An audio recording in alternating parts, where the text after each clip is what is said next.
Coming up on today's San Francisco 49ers Report, another stacked show. Trent Williams confirming that he's coming back for the 2024 season. We have a new Arik Armstead injury update going into Saturday's divisional tilt against the Green Bay Packers.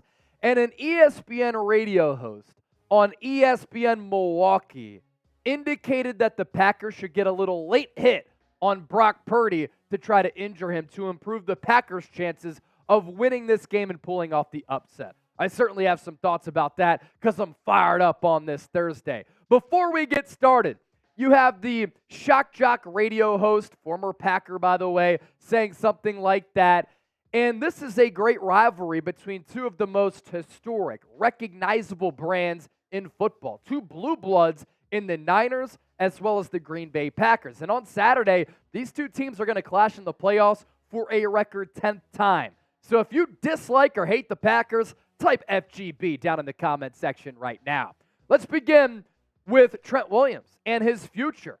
Niners getting some really good news going into this playoff game on Saturday night. The 49ers 11-time Pro Bowl left tackle said 100% he is going to play next year. What's interesting, what's fascinating, I should say, is that there are three other left tackles in the history of football who have 11 Pro Bowl nods to their name.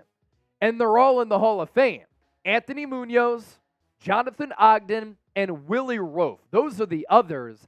On top of the 11 Pro Bowl selections, Trent Williams has been named a first-team All-Pro 3 times, which is actually pretty low in my opinion, and a second-team All-Pro once.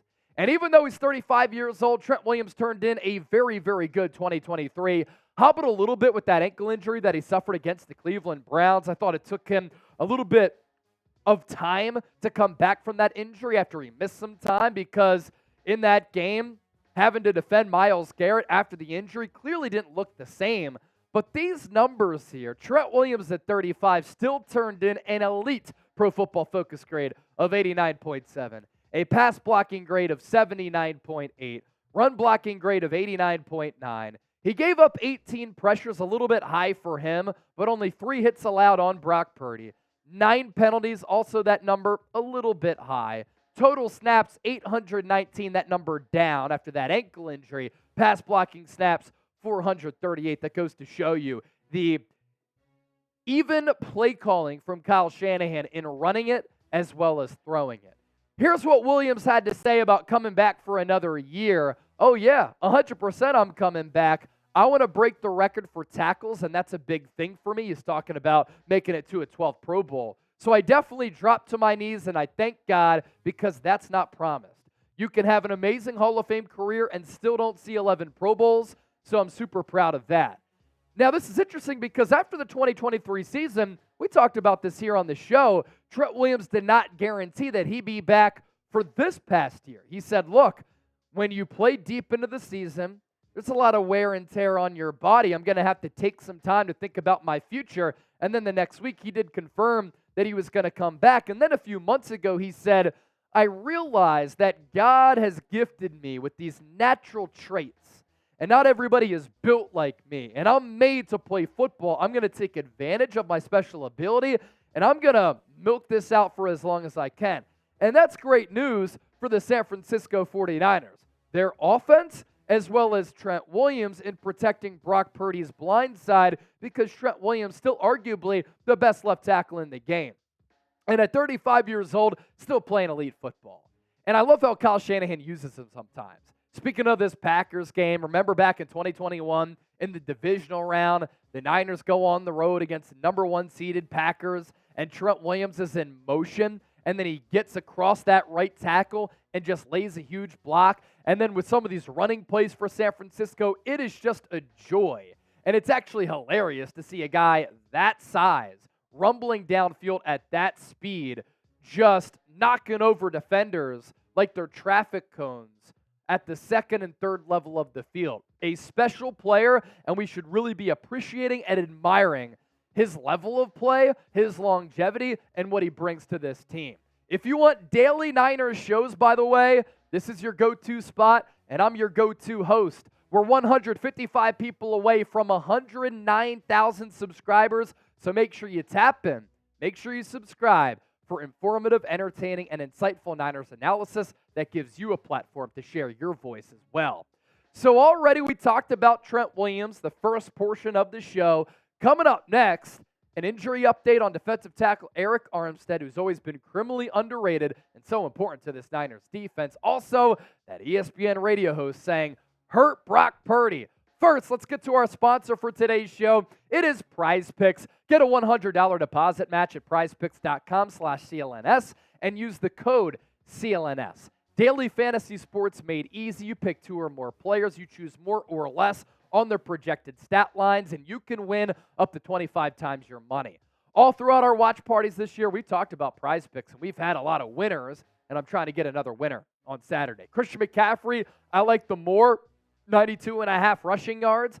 Deebo Samuel, I think given the Packers' struggles against the run, has more than 16.5 rushing yards. And Aaron Jones, 4 consecutive games of 100 or more rushing yards. I'm going more than 69.5, but he does not eclipse 100 rushing yards.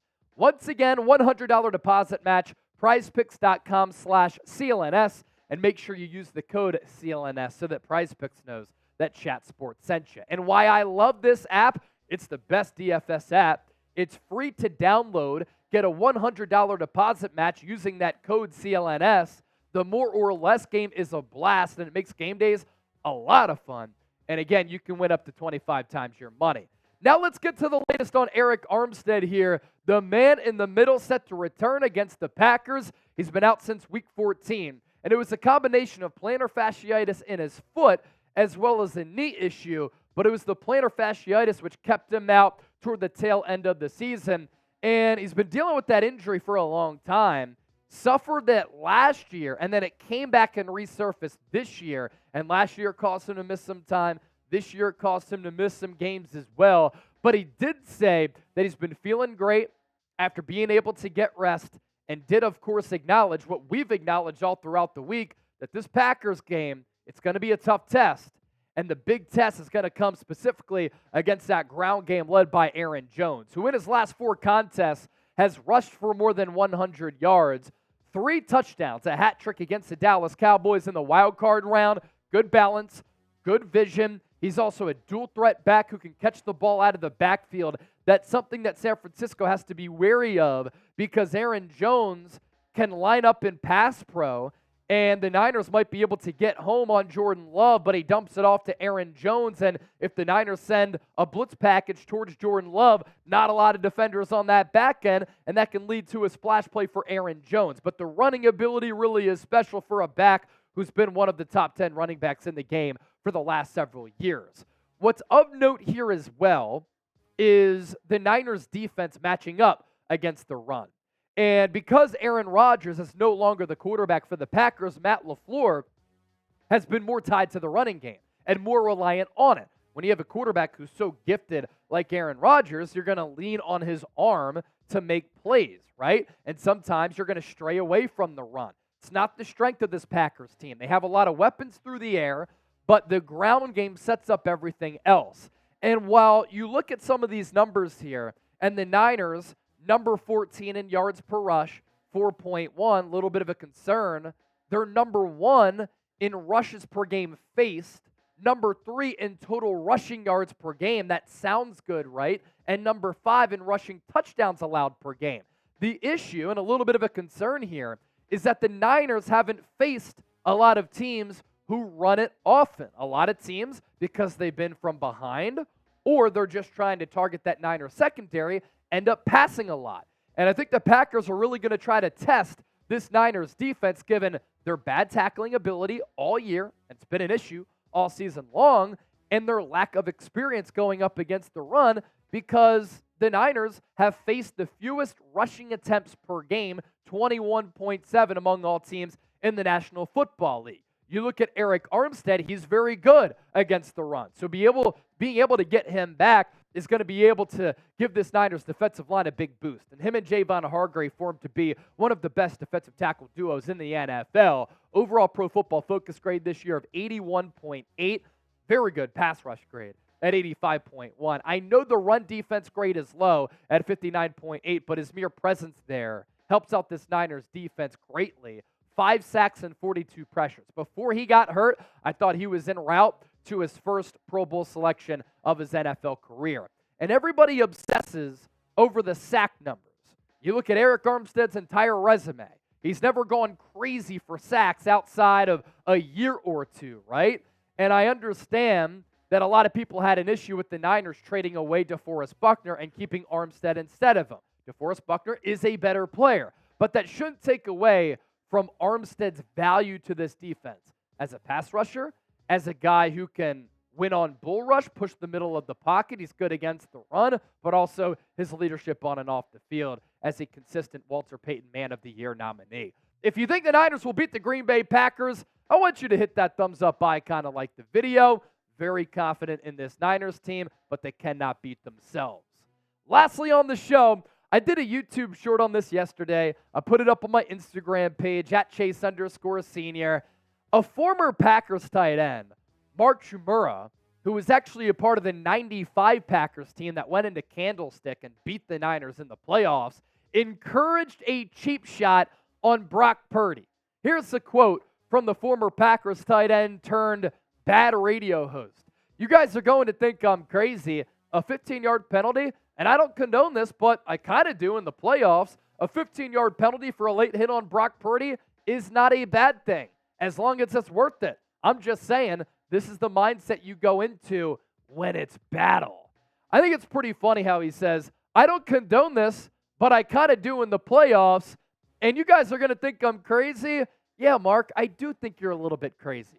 Because anytime I put on this headset right here, anytime I'm in front of the camera, I understand that my words and my actions can reverberate everywhere. You have to understand that we're living in the internet digital era. And when you say something like that for your Milwaukee radio station, people are going to take notice. People are going to spread the word, and it's going to spread like wildfire. And in the process, you give the Niners some bulletin board material. And how are you going to say that you want the Packers to land a little cheap shot on Brock Purdy? As a player, that might be something that you talk about behind the scenes. But you don't talk about that and let it be known in the public sphere, especially on the radio. Come on, man. And this is after a Dallas area radio host last year, going into the divisional round tilt against the Dallas Cowboys, indicated that the Packers should take out Christian McCaffrey because he made their entire offense work. When are people going to learn? Maybe never, but I hope the Niners are taking note. Make sure you give me a follow on X. Make sure you give me a follow on Instagram. It's hilarious how identical the numbers are here. It's the race to 10K, and where will I get the 10,000 followers first? Look forward to hearing from the faithful.